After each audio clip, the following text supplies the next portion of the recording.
इसी मुद्दे पर बात करेंगे। दो और ख़ास मेहमान मेरे साथ बने हुए हैं। आपके पहले तो पेशेंस के लिए शुक्रिया।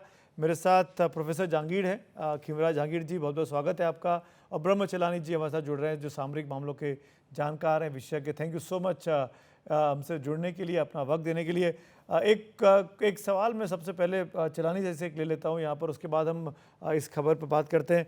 जिस तरीके से ब्रह्मा सर लड़ाई अब एक नई दिशा में चली गई है और जो दिखाई दे रहा है आज इस वक्त की सिचुएशन में, अभी हम एम्बेसडर से बात भी कर रहे थे और बातचीत से समझ में आ रहा था कि इजराइल अपने रुख पर कायम है, वो बगैर किसी आसानी से बातचीत की टेबल पर नहीं आने वाला है।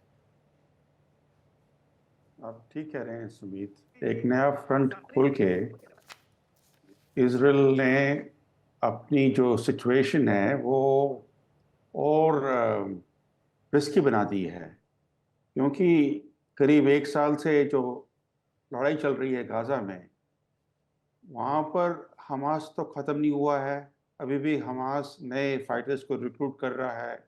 इजराइल का जो ओरिजिनल गोल था गाजा में वो था कि हमास को ख़त्म करना है, मगर अब इजराइल की मिलिट्री अपने आप खुलेआम कह रही है कि हमास को ख़त्म करना एक इम्पॉसिबल मिलिट्री ऑब्जेक्टिव है। और हमास के हिसाब से तो हिजबुल्लाह एक ज़्यादा पावरफुल मिलिशिया है। इस समय हिजबुल्लाह के खिलाफ इजराइल एयर स्ट्राइक्स कर रहा है, बहुत ही ज़बरदस्त एयर स्ट्राइक्स, काफ़ी डिवास्टेटिंग इम्पैक्ट है इन एयर स्ट्राइक्स का। मगर कुछ समय के बाद इजराइल को ग्राउंड फोर्सेस भेजने पड़ेंगे लेबनान में। इसका मतलब कि हिजबुल्लाह के टेरिटरी पर हिजबुल्लाह के खिलाफ लड़ना पड़ेगा। वो आसान बात नहीं है, क्योंकि कुछ साल पहले 2006 में भी हिजबुल्लाह के साथ लड़ाई हुई थी और और और वो लड़ाई, वो बैटल ख़त्म हुआ एक तरह से इन अ स्टेलमेट, डेडलॉक में। तो ये जो नया बैटल शुरू हुआ है इजराइल और हिजबुल्लाह के खिलाफ, हिजबुल्लाह और इजराइल के बीच, इसका जो आउटकम होगा वो मेरे ख्याल से it won't be very different from 2006। Right. Situation जो है वो लगातार तनावग्रस्त भी बननी जा रही है। लेकिन दोनों मेहमानों से बातचीत मैं करता रहूँगा, लेकिन इस बीच में आपको ये समझाना ज़रूरी है कि दरअसल अगर अंतर्राष्ट्रीय नक्शे पर जाकर देखें तो क्या कुछ होता दिखाई दे रहा है, क्योंकि ईरान खुलकर अब हिजबुल्लाह के पक्ष में आ गया और ईरान के राष्ट्रपति ने यह अपील भी कर दी है कि भाई इस युद्ध को ख़त्म करने के लिए यूनाइटेड नेशंस को इंटरवीन करना चाहिए, वरना जो लेबनान का इलाका है वो एक नई गाज़ा पट्टी, एक नई गाज़ा स्ट्रिप बन सकता है। इस नक्शे को देखिए, समझ में आएगा आपको। ये सबसे बीच में जो नीले रंग का इलाका आपको दिखाई दे रहा है, ये इजराइल है। इतना छोटा इजराइल, अगर आप इसको ध्यान से देखना चाहें, इसके आसपास सब तरफ उससे लड़ाई चल रही है। नॉर्थ में सीरिया है, यहाँ पे लड़ाई चल रही है। नॉर्थ में लेबनान है, लेबनान में हिजबुल्लाह है, हिजबुल्लाह के साथ लड़ाई इजराइल के नॉर्थ में चल रही है और लेबनान का साउथ इलाका है। यहाँ यमन से हाउती हैं जो उस पर हमला कर रहे हैं इस रेड सी के ज़रिए। ये इलाका रेड सी का है और ये इस पर जाके इजराइल से हमला कर रहे हैं। ये जो ग्रीन रंग के रंग आप देख रहे हैं, जो डार्क ग्रीन मैप दिखाई दे रहा है, ये पूरे के पूरे अरब कंट्रीज़ हैं और ये सब के सब मोटे तौर पर माना जाता है कि एक साथ एक विचार के साथ चलते हैं। ये सब अरब देशों का एक बड़ा समूह है जिनसे जो आप कह सकते हैं, जिसको आप कह सकते हैं कि इजराइल के साथ इनकी दोस्ती तो नहीं है कम से कम। और जो हल्के ग्रीन रंग का इलाका देख रहे हैं उसके चारों तरफ तुर्की का हो गया, ईरान, अफगानिस्तान, पाकिस्तान हो गया, इधर अफ्रीका के देश हो गए, ये तमाम देश OIC कंट्री है, ऑर्गेनाइजेशन ऑफ इस्लामिक कंट्रीज जिसको आप कहते हैं। इस पूरे इलाके को मोटे तौर पर अगर आप समझाने के चाहें, ये तमाम इलाके जो हैं ये इस छोटे से इजराइल की खिलाफत वाले देश, मुखालफत वाले देश कहे जा सकते हैं। इजराइल छोटा सा, इसी इजराइल के बीच में हल्का सा रंग का इलाका जो फिलिस्तीन का इलाका है, जिसको गाजा स्ट्रिप कहते हैं, यहाँ पर है वो। तो ये इजराइल और चारों तरफ जो आप देख पा रहे हैं ये वो इलाका है जिसको आप कह सकते हैं कि इजराइल अपने तमाम विरोधियों से घिरा हुआ है, चाहे वो अफ्रीका में हो, चाहे वो यूरोप में हो, चाहे वो एशिया में हो। हर जगह से इजराइल जो है वो घिरा हुआ है और इस इजराइल की लड़ाई इस वक्त मोटे तौर पर इस बॉर्डर में चारों तरफ, उसके दक्षिण में भी चल रही है, पूर्व में भी चल रही है और उत्तर में भी इस वक्त चल रही है। इस वक्त लड़ाई से जूझ रहा है। और अगर अगले मैप की ओर ले जाऊं मैं, जिसमें आपको समझ में आएगा कि आखिर है क्या। क्लोजअप में अगर आप देखेंगे, ये देखिए इलाका, ये इजराइल है। इजराइल का झंडा आपको दिखाई दिया इस क्लोजअप में।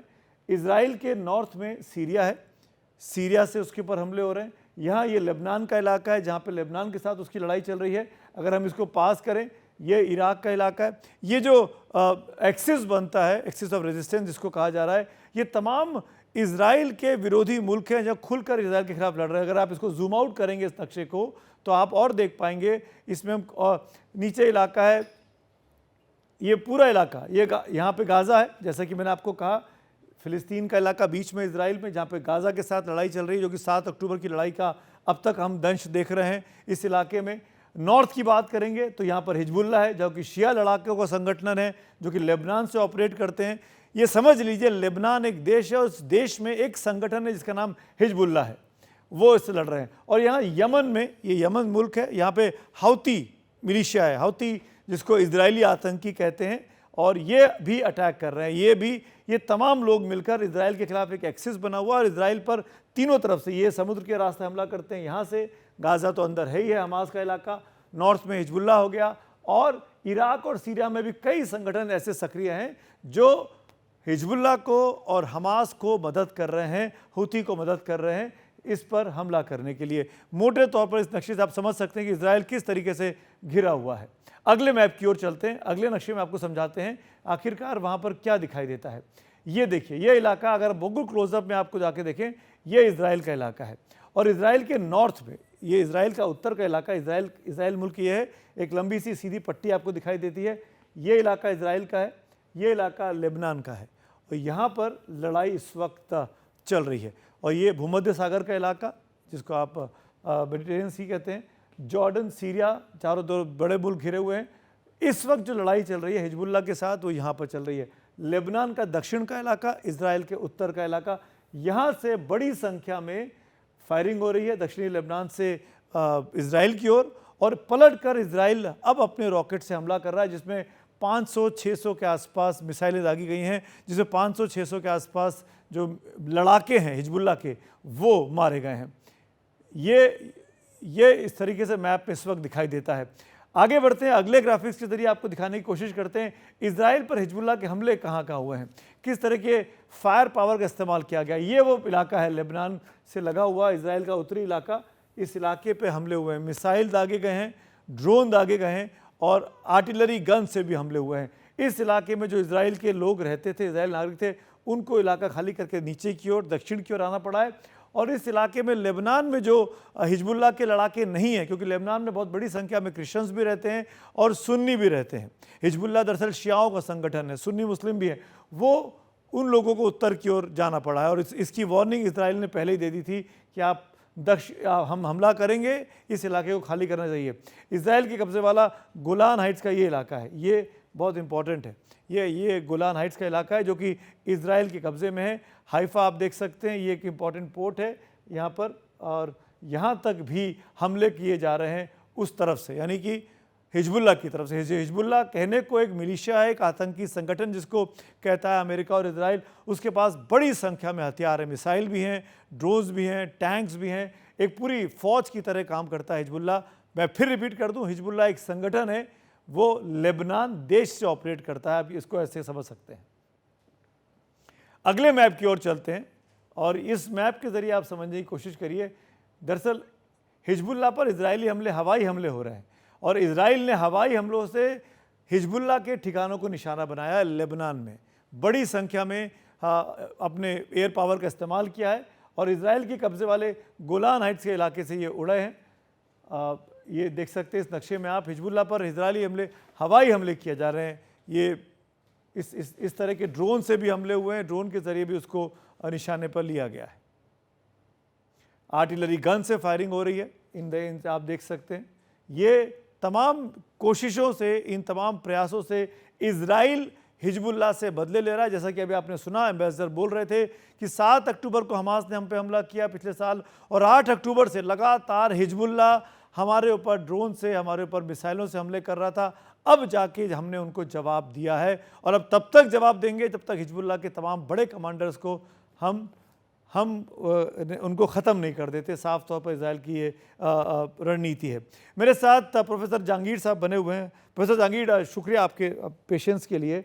और मैं ये पूछना चाहूँगा आपसे, आपने जो अब तक जो देखा, जो कुछ चल रहा है बीते 1 साल से लगातार, प्रोफेसर साहब मैं आपके साथ कई शोज़ कर चुका हूँ, हम हर बार ये बात करते हैं सॉल्यूशन क्या है, सॉल्यूशन क्या है। सिचुएशन इजराइल अब दो तरफ लड़ाई लड़ रहा है कि हमास के साथ तो चली रही है, मेरे ख्याल से उसको तो 70-80% ख़त्म कर दिया उस इलाके को, और अब वो हिजबुल्लाह पर आ गया है। इस सिचुएशन में क्या वहाँ भी हम एक नई गाज़ा पट्टी बनते देख रहे हैं बैरूत के आसपास, लेबनान में?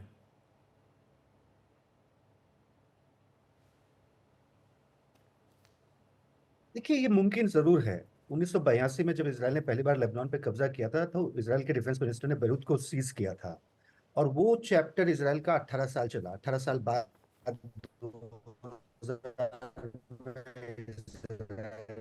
की आर्मी ने साउथ लेबनान से विड्रॉ किया था। तो इसराइल का लेबनान में घुसना लेबनान के सारे ख्याल से कोई बड़ी अचंभे वाली बात नहीं होगी। पर देखिए, हिजबुल्लाह की जो लड़ाई है वो हमास की ही लड़ाई है। इसराइल हमास के साथ जो हॉस्टेज और सीज फायर डील की कोशिश में है, उसमें जाहिर सी बात है नेतन्याहू के हित कम है, पर फिर भी हमास के ऊपर इस बात का दबाव बहुत कम था कि वो डील करे।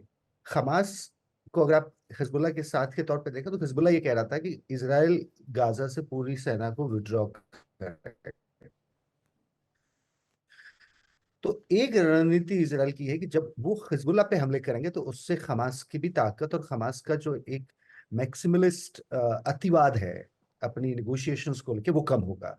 तो इसराइल को हिजबुल्लाह की कार्रवाई से हमास की लड़ाई में भी मदद मिलने वाली है, ये बात जाहिरन तौर पे। जी प्रोफेसर जहांगीर, सॉरी मैं बीच में इंटरवीन कर रहा हूँ। There is some issue with the connectivity. आपकी आवाज़ क्लियर नहीं आ रही। मैं कहता हूँ आपको रीडायल करेंगे, आपके हम दोबारा बात करने की कोशिश करते हैं।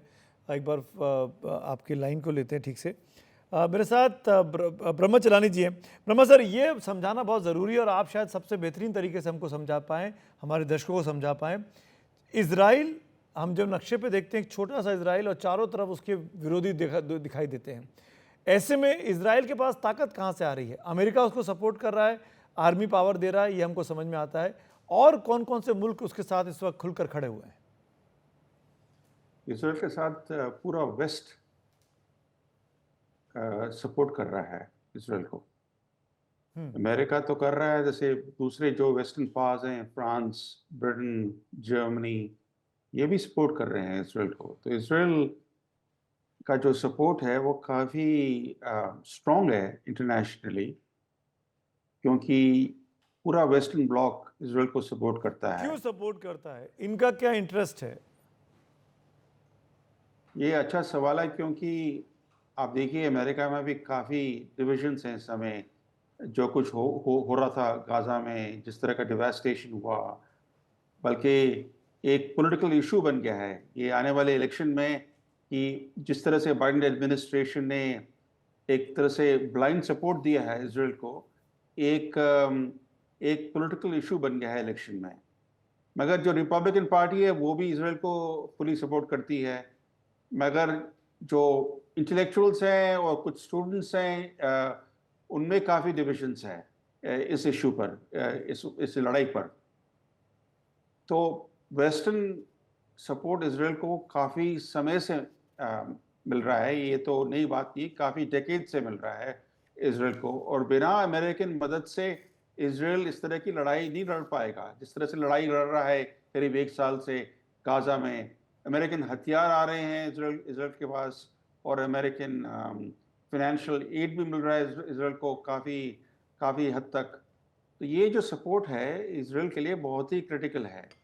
मगर दूसरी बात ये है कि जिस तरह से भारत एक बहुत ही डिफ़िकल्ट नेबरहुड में लोकेटेड है, उसी तरीके से इसराइल का भी नेबरहुड बहुत ही ट्रबल्ड नेबरहुड है। फ़र्क ये है कि भारत इस समय कोई जंग नहीं लड़ रहा है, मगर इसराइल कई वॉर्स में इन्वॉल्व है।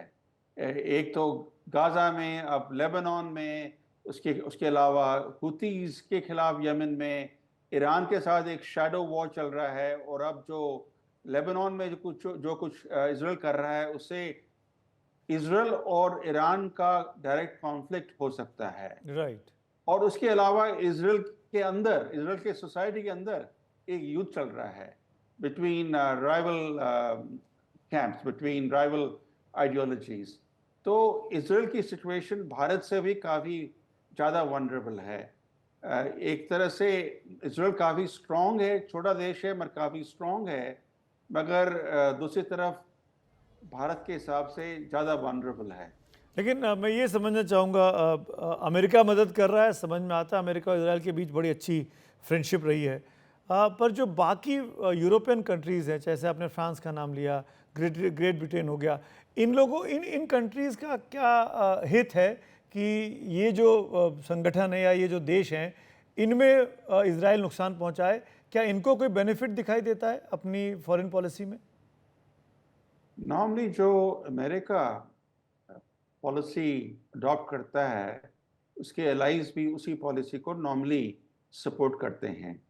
ऐसा कोई बड़ा मुद्दा निकला नहीं है पिछले 3-4 डेकेड में जहाँ पर अमेरिका के अपने वेस्टर्न एलाइज यूरोप में अमेरिकन पॉलिसी के खिलाफ उन्होंने आवाज़ उठाई या उस पॉलिसी के खिलाफ काम किया।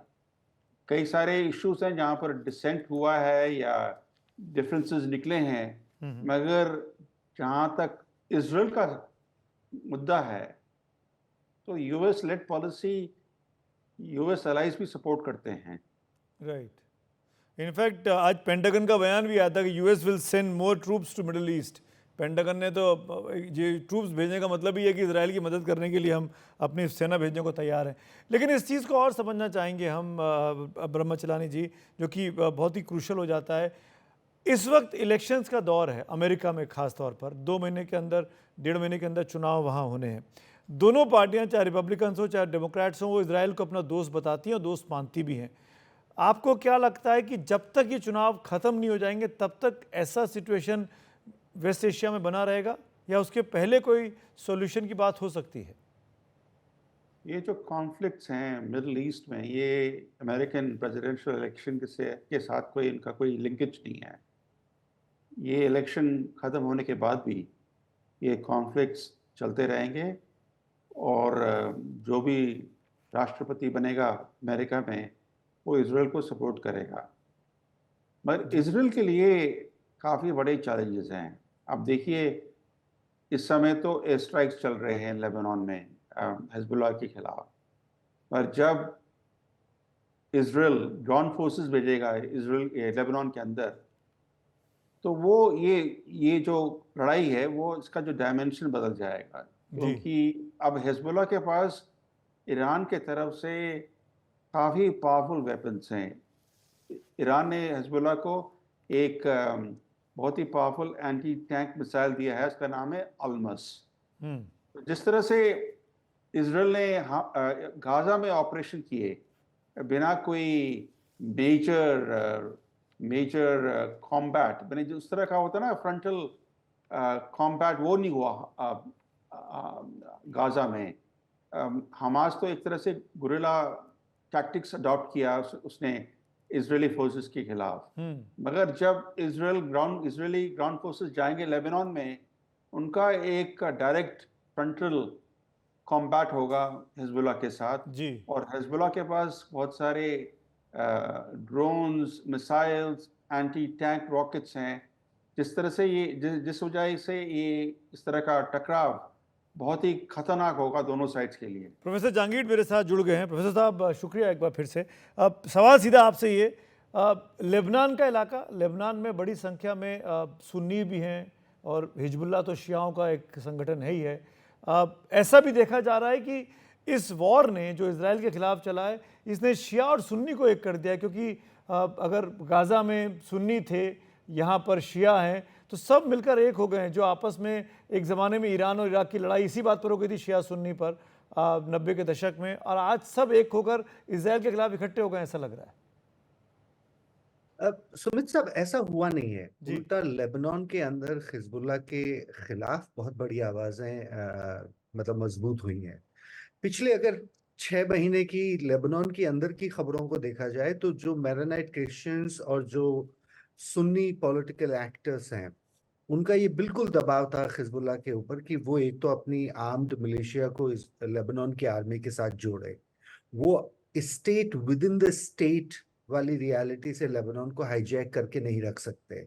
तो हिजबुल्लाह की मेरे ख्याल से ये फिक्र बहुत है कि अगर वो लेबनान की जनता को एक लड़ाई में झोंकती है, क्योंकि लेबनान की जनता ये कहती है कि जब आप लड़ेंगे ईरान की शय और ईरान के दिए हुए हथियारों से, तो नुकसान इजराइल के हमलों का लेबनीज लोगों पे होगा, ना कि ईरान के लोगों पे होगा। राइट। तो आपने जब तस्वीरें दिखाई कि ये लेबनान के बाशिंदे हैं जिनको हो सकता है अब महीनों रेफ्यूजी कैंप्स में रहना पड़े। और चलानी साहब सही कह रहे हैं, जब ग्राउंड ऑपरेशन होगा और ये लड़ाई लंबी चल सकती है, 1 साल चल सकती है, तो उसमें लेबनान के अंदर हिजबुल्लाह की स्थिति ज्यादा कमजोर होगी। ये एक तरह से इंटरनल लेवरेज है जो हिजबुल्लाह के खिलाफ काम करेगा बजाय कि उनके पक्ष में। तो ऐसी सिचुएशन में आप क्या देखते हैं, क्या ये जो लड़ाई लेबनान के अगेंस्ट या हिजबुल्लाह के अगेंस्ट शुरू हुई है और लेबनान पर जिस तरीके से मिसाइल्स के अटैक हो रहे हैं, आप अपना एयर पावर का इस्तेमाल इजराइल कर रहा है, ये कब तक चलेगा? क्या इजराइल वहाँ से क्या पाना चाहता है? वहाँ तो हॉस्टेज भी नहीं है हमास की तरह। इसराइल वहां पे हमास के ऊपर दबाव पाना चाहता है। नेतन्याहू की गर्ज ये है कि वो हमास की मांगों के दबाव में समझौता ना करे और वो अपनी मांगों के दबाव में हमास से समझौता करवा ले। ये एक तरह से ब्रिंकमैनशिप या बार्गेनिंग फाइट है हमास और इसराइल की। हमास हिजबुल्लाह पे बड़ा भरोसा कर रहा था क्योंकि हिजबुल्लाह ने इसराइल के ऊपर हमले बंद नहीं किए थे और कहा था कि जब तक आप गाजा से सेना नहीं बुलाएंगे वापस, हम हमला रोकेंगे नहीं। अब जब हिजबुल्लाह हमले नहीं कर पाएगा तो हो सकता है हमास अलग थलग पड़े और हमास को लगे कि इसराइल को न अंतर्राष्ट्रीय राजनीति के दबाव में रोका जा सकता है, न पूरे युद्ध का एक डर ईरान इसराइल को रोके रखा जा सकता है। तो इसराइल एक तरह से फ्री हैंड एक्ट करना चाहता है जिससे कि उसे लगे कि हमास अपनी बातें थोड़ी कमजोर करे। पर इन सब में जो सबसे बड़ा नुकसान है वो नुकसान भारत जैसे देशों का है या अमेरिका जैसे देशों का है। देखिए, भारत ने 2 बड़ी चीजें करी थी। I2U2 का एग्रीमेंट हुआ था और अभी जो यूरोप एशिया इंडिया वाला इकोनॉमिक कॉरिडोर हुआ था। मेरे ख्याल से इसराइल अब एक लाइबिलिटी बन गया है भारत जैसे देश की विदेश नीति के लिए।